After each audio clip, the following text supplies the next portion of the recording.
Pinay registered nurse arestado. Kumakalat ngayon sa social media ang isang video na inaresto ang isang Pinay nang makuhanan sa CCTV ang di umano'y pagnanakaw sa isang tindahan sa Amerika. Ayon sa news, isa umanong registered nurse itong ating kabayan na di umano'y nagnakaw sa isang tindahan habang nagsha-shopping. Ayon pa sa news, nagkakahalaga umano ng $300 ang mga gamit na kinuha nito sa tindahan. Makikita natin sa video na palabas na sana sa tindahan itong ating kabayan, pero ang hindi niya alam, nakaabang na palang mga pulis sa kanya sa labasan. Hinarang ito at inimbestigahan, at ito ang nakita ng mga pulis sa gamit ni kabayan. Pero bago tayo magpatuloy, huwag kalimutan i-like, share, subscribe at pahit na rin ang kampana for more upcoming videos. Salamat! She has on her purse around $300 worth of pretty merchandise. You just take everything out, okay? Yeah, I'll pay for it. Yeah, take it out. Alright. I'll pay for it, I promise. Just don't ruin my name. Huh? Just don't ruin my name. You ruined your own name. Don't listen. Put everything down. I didn't ask you to do that.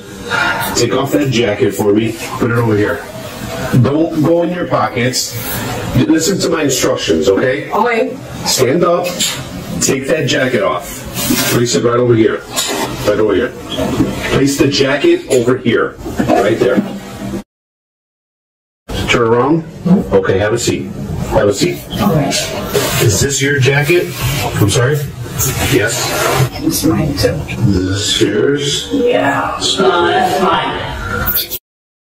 Ito yung isa sa mga items na nakita sa CCTV na iniligay ni kabayan sa kanyang bulsa. Bakit kaya nagawa ito ni kabayan? Kung tutuusin, kaya niya itong bayaran sa laki ng sahod niya bilang isang nurse sa Amerika. Can I resolve it? Where are you from? Listen, I can pay for this. I'm professional.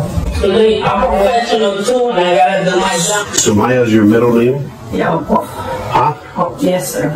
Okay. And your last name is, Please. I'm I'm sorry.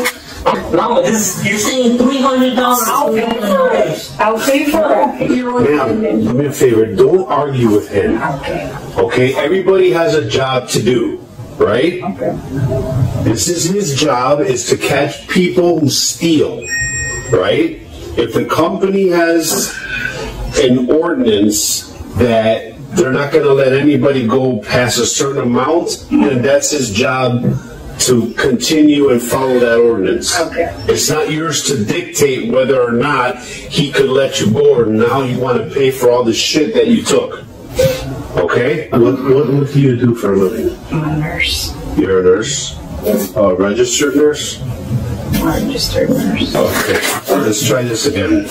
How does the name on your license appear? Because you're not coming back with no record. Okay. Marifis Maya's middle name. Is that spelled out in your license? Shumaya. That's Filipino. Kaya wag po tayong gumawa ng ganitong gawain mga kababayan kasi nakakahiya. Kulong ka na nga, nasira pa ang reputasyon mo. Ang ganda sana ng propesyon ni kabayan pero sinayang lang niya dahil lang sa gamit na kaya naman sana niyang bayaran. Kaya paalala na rin po mga kababayan, kung plano niyo pong mamili sa tindahan o mall, huwag na huwag po kayo maglalagay ng mga napili niyong item sa bag o bulsa kasi baka makalimutan niyong bayaran yung items at ito pang maging dahilan ng magkaroon kayo ng criminal offense na shoplifting sapagkat ayon sa batas, pag ikaw ay hindi nakapagbayad, ito ay maituturing agad na shoplifting kahit na hindi mo man sinadya. Hanggang dito na lamang po, mag-ingat po kayo palagi kung saan man kayo ngayon.